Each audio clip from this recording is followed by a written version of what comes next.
Santiniketan medical কলেজের প্রচেষ্টায় ফিরে পেল শিশুকে। জন্মের 27 দিন পর বাড়ি গেল ছোট্ট পুতুলটি। চোখের জল আক্ষরিক অর্থেই আটকাতে পারলেন না আনন্দে উদ্বেলিত হুগলির চন্দননগরের গোড়াপাড়ার সঙ্গীতা বিশ্বাস। শান্তিনিকেতন মেডিকেল কলেজ ও হাসপাতালে জন্মের পর থেকেই শারীরিক কারণে হাসপাতালেই থাকতে হয়েছে শিশুটিকে। দীর্ঘদিন পর আজ মায়ের কোল পেল সে। গত 20 ডিসেম্বর প্রখ্যাত প্রসূতি ও স্ত্রীরোগ বিশেষজ্ঞ প্রফেসর ডক্টর অসীম কান্তি অধিকারীর তত্ত্বাবধানে যমজ সন্তানের জন্ম দেন মা সঙ্গীতা দেবী। ওজন কম থাকায় দ্বিতীয় শিশুটিকে নবজাতকদের জন্য বিশেষ ওয়ার্ডে রাখার পরামর্শ দেন চিকিৎসক। কিন্তু গত 24 ডিসেম্বর হঠাৎ করেই শিশুটির শারীরিক অবস্থার ভয়ঙ্কর অবনতি হয়।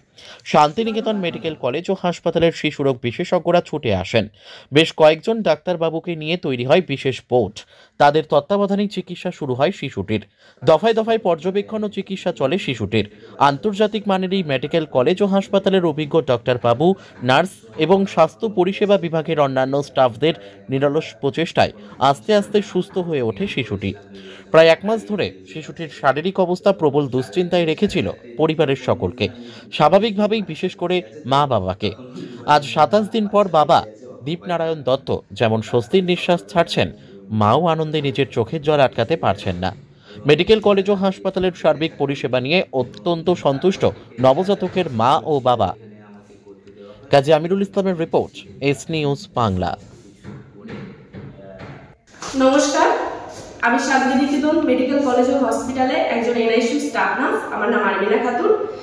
আজকে বাচ্চার বয়স 27 দিন, আজকে বাড়ি যাচ্ছে।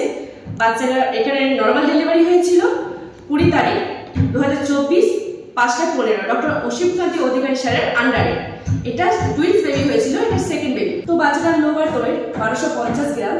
তো আমাদের ডক্টর বলেন যে বাচ্চাটাকে এনআইসিইউতে রাখবে এবং তার ওয়েটটা না গেইন করা পর্যন্ত আমরা ছুটি দিতে পারবো না। তো বাচ্চা ভালো ছিল। মিডিলে 24 তারিখ ভোর 3টের সময় বাচ্চাটা sepsis with lethargy, GI bleeding হয়। আমরা সঙ্গে সঙ্গে ডক্টর ঋতুপর্ণা সেন ম্যাডামকে ইনফর্ম করি এবং সঙ্গে সঙ্গে আমরা যত যা করণীয় আমরা করেছি এবং ম্যাডাম সঙ্গে সঙ্গে এসেছেন। সমস্ত ট্রিটমেন্ট এখানে চালু হয়েছে। বাচ্চাটা এই মুহূর্তে সমস্ত রিপোর্টসগুলো খুব ভালো আছে। তো আজকে আমাদের বাচ্চা ওয়েট গেইনও করেছে। আজকে ছুটি। তো আমরা জেনে নেব বাবা মার কাছে যে কিরকম ছিল বাচ্চা, কিরকম নিয়ে যাচ্ছেন আপনারা। বাচ্চার অবস্থা খুবই খারাপ ছিল, মানে 3 নম্বর দিন থেকে বাচ্চার অবস্থা খুব খারাপ হয়ে গিয়েছিল এবং রাত্রিবেলা 2:30টার সময় যখন আমার ফোন গেছে, তারপর থেকে আমার প্রায় 1 ঘন্টা আর কোনো ফোন ছিল না। আমি তো ভেঙে পড়েছিলাম, ভেবেছিলাম বোধহয় হারিয়েই ফেলেছি বাচ্চাকে। তো 4:30টায় দ্বিতীয় ফোন যেতে আমি জিজ্ঞেস করি বাচ্চা বেঁচে আছে তো, তখন উনি বললেন যে না না বাচ্চা বেঁচে আছে, অত ভয় খাবেন না।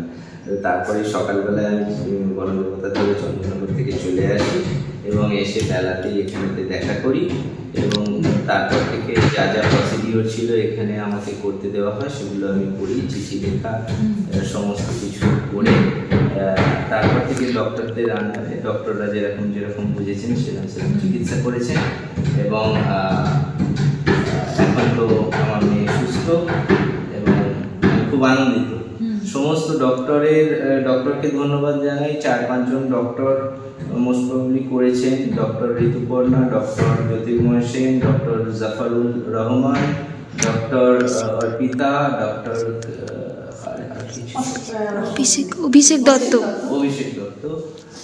আরও হয়তো কেউ ছিলেন এবং তার সাথে এনআইসিইউতে অনেকজন স্টাফ নার্স ছিলেন। তাদের মধ্যে 2 জন তো আপনারাই রয়েছেন এবং বাকিরাও, মানে তাদেরকেও আমি পেলে সবাইকে ধন্যবাদ জানাতাম। এবং তার সাথে মানে লেবার রুমে যারা ছিলেন সেই সব নার্সদেরও আমি অনেক ধন্যবাদ জানাচ্ছি। আমি ধন্যবাদ জানাচ্ছি যে দিদিরা ছিলেন, মানবী ছিলেন, মানবীর আরও যারা সব সঙ্গী সাথী ছিলেন তাদের সকলকে আমি ধন্যবাদ জানাচ্ছি। ফার্মাসিকে ধন্যবাদ, হসপিটালকে ধন্যবাদ, সবাইকে ধন্যবাদ। আমি খুব আনন্দিত। নমস্কার।